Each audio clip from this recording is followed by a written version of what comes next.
सूचना केवल हमारे विचार हैं, वित्तीय सलाह नहीं। निर्णय लेने से पहले खुद शोध करें।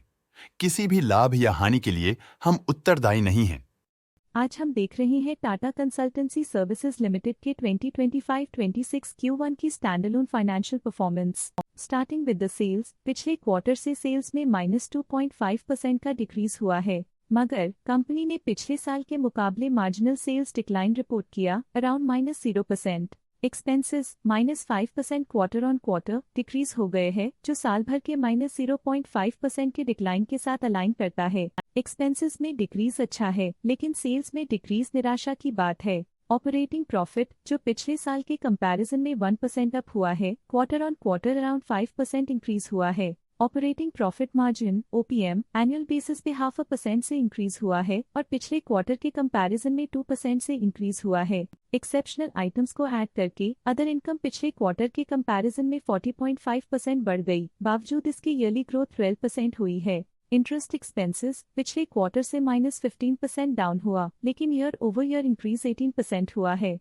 डिप्रिशिएशन कॉस्ट्स में क्वार्टरली -1.5% का डिक्लाइन देखने को मिला और ईयरली बेसिस पे 14% का इंक्रीज देखा गया। प्रॉफिट बिफोर टैक्स एनुअली 2% बढ़ा, लेकिन प्रीसीडिंग क्वार्टर से 10% बढ़ा है। इस साल कंपनी ने 23.5% टैक्स पे किया और क्वार्टरली कंपनी ने 22.5% टैक्स पे किया है। नेट प्रॉफिट ने ईयर ऑन ईयर 3.5% का इंक्रीज दिखाया, लेकिन लास्ट क्वार्टर से 13% का इंक्रीज हुआ है। इस क्वार्टर में कंपनी का परफॉर्मेंस ठीक रहा, ऑपरेशनल एफिशिएंसी में कुछ सुधार हुआ है। वहीं अगर एनुअल एनालिसिस की बात करें तो इस साल कंपनी का परफॉर्मेंस ठीक रहा। अर्निंग्स पर शेयर (EPS) में साल भर में 1% का इंक्रीज देखा गया, लेकिन क्वार्टरली में 13% की बढ़ोतरी भी नजर आई। इस क्वार्टर में कंपनी का EPS ठीक रहा, ऑपरेशनल एफिशिएंसी में कुछ सुधार हुआ। टाटा कंसल्टेंसी सर्विसेज लिमिटेड के फाइनेंशियल स्नैपशॉट को रिव्यू करते हुए कुछ मुख्य ट्रेंड्स सामने आए हैं जो कंपनी की परफॉर्मेंस पे रोशनी डालते हैं।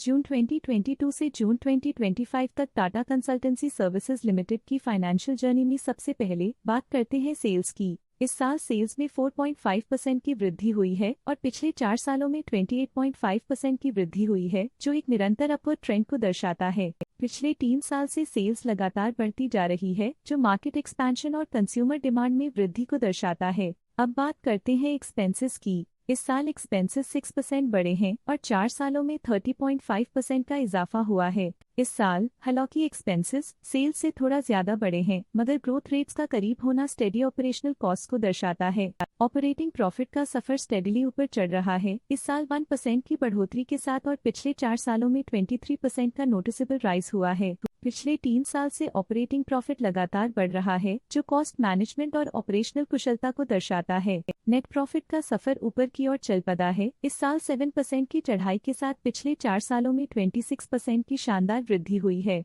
पिछले 3 साल से नेट प्रॉफिट लगातार बढ़ रहा है, जो फाइनेंशियल हेल्थ को मजबूती देते हुए इन्वेस्टर्स का ध्यान आकर्षित करता है। EPS के लिए रास्ता कठिन रहा है, इस साल EPS -17% डिक्रीज हुआ और पिछले 4 सालों में कुल मिलाकर -1% की गिरावट हुई है। इस साल EPS में कमी आने के बावजूद पिछले सालों की ग्रोथ कंपनी की मजबूत ओवरऑल परफॉर्मेंस को अंडरलाइन करती है। चलिए अब बात करते हैं शेयर होल्डिंग पैटर्न की।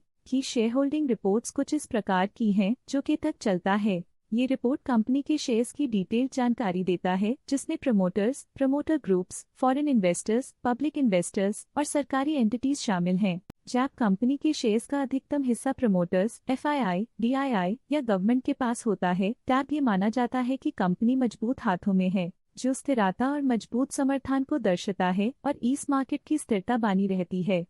ये था कंपनी का करंट शेयर होल्डिंग पैटर्न। इस सेगमेंट में हम आपको ले चलते हैं इस क्वार्टर के कुछ विशेष DII डील्स की ओर।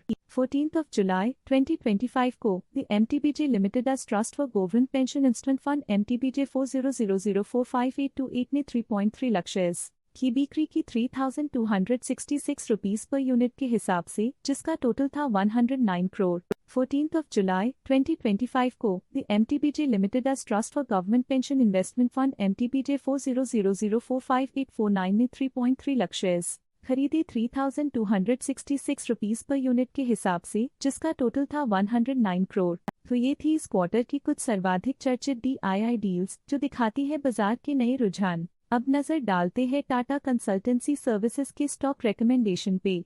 डॉट स्टॉक का करंट प्राइस 4273.05 रुपीस चल रहा है। देवेंद्र चोकसी ने स्टॉक की बाय रिकमेंडेशन दी थी। उन्होंने स्टॉक का टारगेट प्राइस 4067 का अनुमान लगाया था। रिकमेंडेशन के समय स्टॉक का प्राइस 3382.3 चल रहा था, जो करंट प्राइस से 24.5% डाउन है। प्रभुदास लिल्लधेर ने स्टॉक की बाय रिकमेंडेशन दी थी।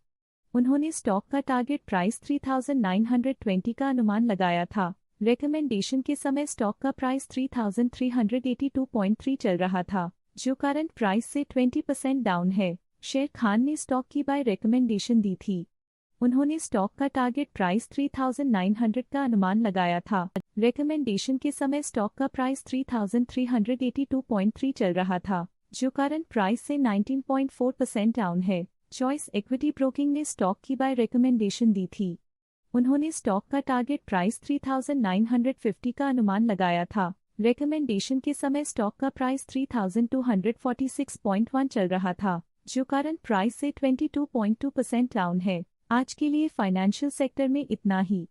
देखने के लिए धन्यवाद। स्टॉक लेटेस्ट न्यूज अपडेट के लिए चैनल को सब्सक्राइब करें और वीडियो को लाइक एंड शेयर करें।